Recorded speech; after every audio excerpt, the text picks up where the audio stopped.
What's up, Sunday fams? Welcome back to another video, week 2 of season 2, Watching Sundays, where we are covering everything that we're watching and going over what's happening during the week. Yep. What's our first segment? Well, the first one is going to be about Chilling Adventures of Sabrina on Netflix. That was released, I think, 2 weeks ago. And I watched the whole season 1 of this show, and I thought it was spectacular. Yeah, I want to check it out as well. I haven't seen it yet. But... yeah, it's like a retelling or a readaptation of the Sabrina the Teenage Witch sitcom, but it is not a sitcom whatsoever. It's dark. It deals with devil worshipping and like the Church of Night, and they even got sued by the Church of Satan. Yeah, I read about that. For using the statue of Baphomet, and I thought it was interesting. I mean, obviously they have certain. It's solid ground. I mean, using the statue. This news was spreading out, like it was kind of trending last week or the recent weeks, and we found out that the Church of Satan has actually sued numerous entertainment products for using their deities and their entities and the things that they worship. Right, just and the House of Satan in general. Yeah, and they're suing Sabrina for the use of the statue of Baphomet for I guess putting the Church of Satan in the same light as their Church of Night, which is basically a lot of misconceptions and a lot of falsehoods about the Church of Satan. And I'm not going to go into the specifics of that, but all in all, the series was great. It's very dark, very gritty, very gory too. It's really, yeah, not what I would have expected from what I remember back in the day. Yeah, Nickelodeon, was it Nickelodeon? I think it was Nickelodeon or just like Fox or something. Yeah, something like that, where it was just like really cutesy. Yeah, teenage witch, basic sitcom comedy. But when I opened this from Netflix, it said TV-14. I was like, oh, let me see what this is about, right? And they went, I don't know if that's TV-14. It's more young adult kind of. I think area, it's definitely 18. Like PG, more mature later in the season. And I don't know if they have different ratings for different episodes, but damn, it really got TVMA on me. Oh man, I'm definitely gonna check it out. Like you guys should check it out if you haven't seen it yet. Story number 2, also from Netflix. We got a sneak peek at Henry Cavill. I'm just gonna Witcher. I'm gonna say no. That's well, I mean, like from what I've heard, they're taking the story all the way back from when he was training Siri. Yeah, and but he's got too much of a pretty boy face in my opinion. Like when it comes to casting, yes, you want to find an A-list actor, and I don't even think Henry Cavill's A-list. He's probably B+ in my opinion. He was second to Tom Cruise, so I mean, he's still not leading movies. I mean, I like him, like, all the way back from the Tudors. And you can't count Superman as leading your own movie because that's off of the coattails of Superman. Yeah, you know? Exactly. I mean, he's great in the Tudors. He was good in that movie, The Immortals, but far from being an A-list actor. But do you really need an A-list actor for The Witcher? I mean, I know you have your pick, I have my pick, and who would be best. I don't think you do. I really don't think you so do. Either. Because, first of all, The Witcher is by a Polish author. Right. And that in itself is a niche kind of story, right? So the people who are going to be watching Witcher aren't going to be people that are looking for like bankable actors. And Netflix has been really good about like using new actors, new talent, right? Well, Marvel has been really good at Marvel in general, picking actors that's not well known. You know, of course, you got Robert Downey Jr. to kickstart the whole MCU but thing. This isn't Marvel. This is just a video game adaptation, exactly, right? And to a lot of fans. They're very, very disappointed. I'm disappointed. You know, I had Mads Mikkelsen or Richard Armitage from Robin Hood as Geralt, but I actually picked Zach McGowan from the 100. You can see him on The Walking Dead. He was on Agents of S.H.I.E.L.D. too. He was on Agents of S.H.I.E.L.D., but he has, like, if you look at Geralt. If you look at his facial structure, it's like perfect. Like, he looks like a vampire. Yes, he does have his facial structure, yes. So, yeah, I would totally pick him just from physical But at this point, anybody is better than Henry Cavill. I know a lot of you out there, those naysayers or those that disagree with us, will probably say, oh, it's just a makeup test, whatnot, but I have my opinions, man. I'm a huge fan of the game. It just doesn't look like Geralt to me, and the fact that you're saying, "Oh, this is a younger version," dude. Geralt, when he's training Ciri, he's 80 years old.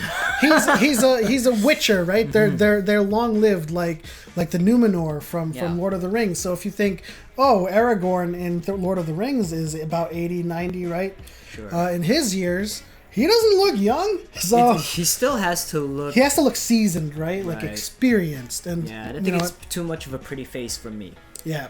Our next story is our very own James Gunn, who was previously our very own. I mean, he did a really great job with Guardians of the Galaxy. Yes, he did. Fired from Disney, of course, from that debacle of his past. But there's a crowd-funded, list that's moving around to get him rehired for Guardians of the Galaxy. Now, I'm pretty sure Disney is not going to back down on that decision. I don't know how much you can accomplish with a crowd fund. Like, where is that money gonna go? And you know what? If his fellow cast vouching for him couldn't get him rehired, I don't think a crowd fund is gonna get him rehired. And the fact that he's already signed on for Suicide Squad, so I don't think there's any movement on that front. Well, what do you guys think? Do you think James Gunn should be hired and brought back into Guardians of the Galaxy, or was the past too much? Yep.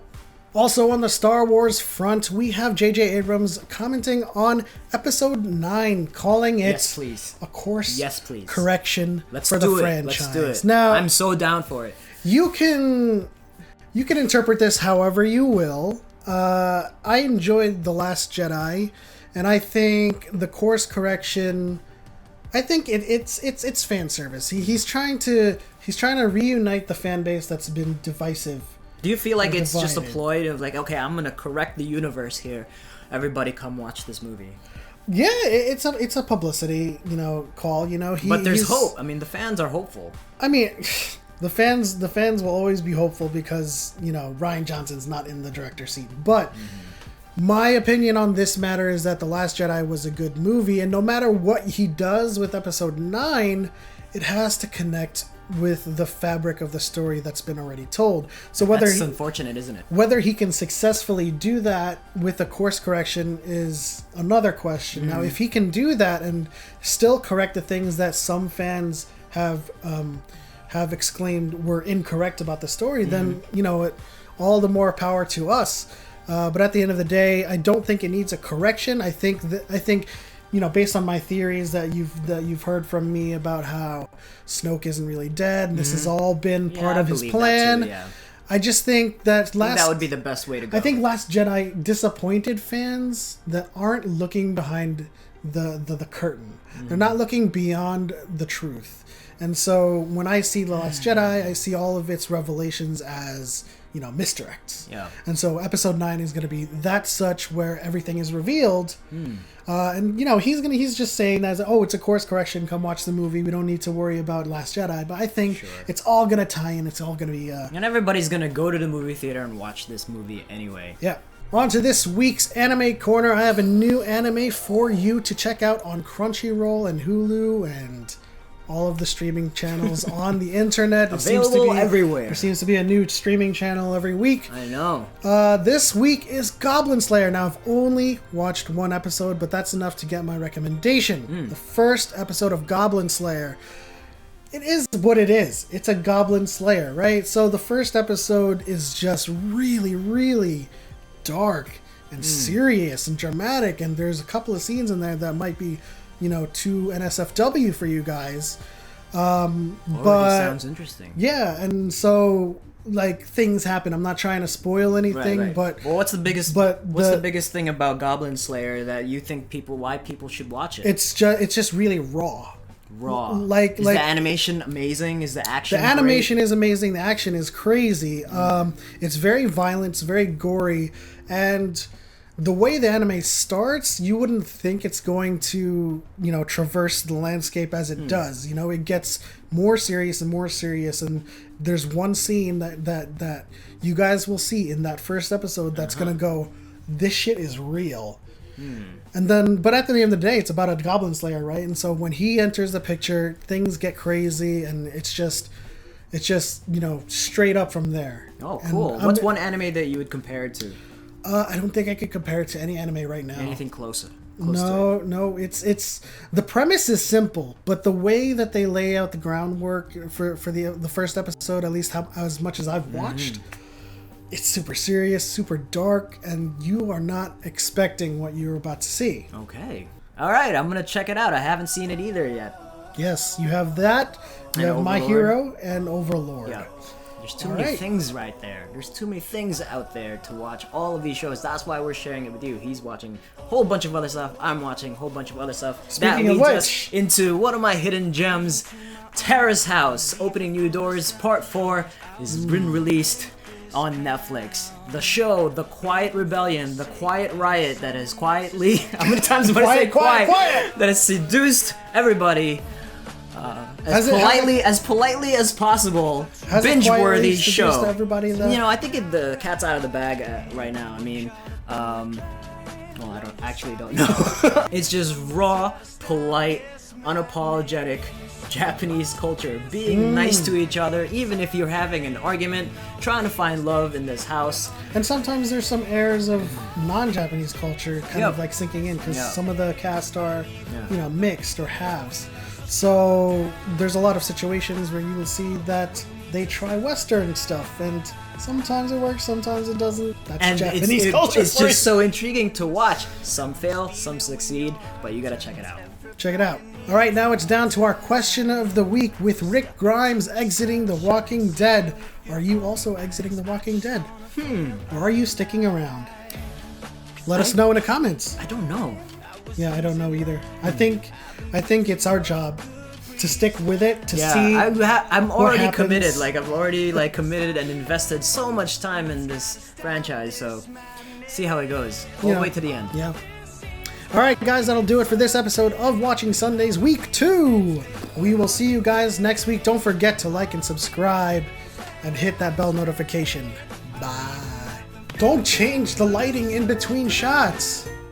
Where we are covering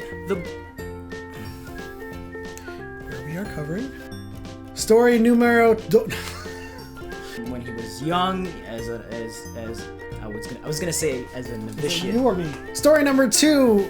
Oh.